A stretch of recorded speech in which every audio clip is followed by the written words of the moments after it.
Mein Name ist Nicola Göpfert. Ich bin Mitglied der Gruppe March Against Syngenta und stehe hier in Basel vor dem Hauptsitz der Syngenta. Die Stadt Basel hat eine lange Geschichte einer unheiligen Allianz mit dem Agrochemiegiganten Syngenta. Was bedeutet es für uns in Basel, wenn ein Konzern wie Syngenta mächtige Weltagrarpolitik macht und zu Profitzwecken die Umwelt zerstört? Der UN-Weltagrarbericht zeigt auf, dass mit industrieller Giftlandwirtschaft weder die sozialen noch ökologischen Probleme der Menschheit gelöst werden können. Ein Paradigmenwechsel ist dringend notwendig. Deshalb wurde vor 2 Jahren die Petition nicht in unserem Namen Basel lanciert. Über 1000 Menschen haben die Petition unterschrieben. 1000 Menschen, die den Regierungsrat und die Basler Parteien dazu auffordern, Verantwortung zu übernehmen. Verantwortung für das Handeln der hiesigen Konzerne, wenn sie gegen Menschenrechte verstoßen, die Klimaerwärmung anheizen und mit ihren Geschäftspraktiken Menschen in Abhängigkeit zwingen. Nicht in unserem Namen Basel richtet 5 Forderungen an die Basler Politik. Gefordert werden Reparationen für die Geschädigten von Syngenta-Giften. Die Finanzierung eines agrarökologischen Instituts an der Universität Basel. Das Ende des Sponsorings und Steuerdeals. Der aktive Einsatz der Basler Regierung für die Konzernverantwortungsinitiative und die Umsetzung des Demonstrationsrechts in der Innenstadt.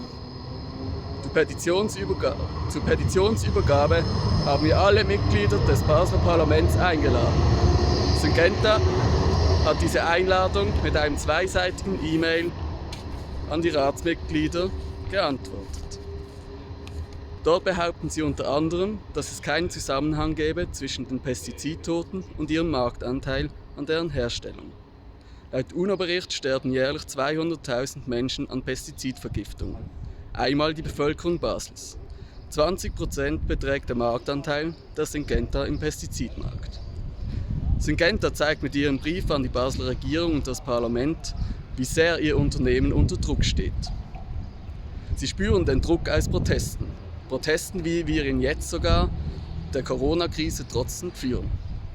Diesen Frühling hat der Protest gegen Syngenta einen neuen Höhepunkt erreicht.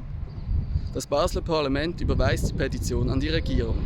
In ihrem Bericht schreibt die zuständige Kommission: Die Kommissionsmehrheit vertritt die Ansicht, dass Syngenta das Risiko von Pestizidopfern in Kauf nehme, indem sie weiterhin auf die Entwicklung, Produktion und den Vertrieb solcher Mittel setze.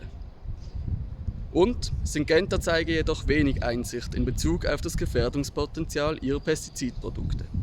Die Basler Regierung muss nun innerhalb eines Jahres berichten und zu den Vorwürfen gegen Syngenta Stellung beziehen. Es ist an der Zeit, den Umgang mit zerstörerischen Unternehmen wie Syngenta grundlegend zu ändern. Verantwortung zu übernehmen heißt zu handeln. Gegen Konzernmacht, Umweltzerstörung und Menschenrechtsverletzungen. Denn das passiert nicht in unserem Namen Basel.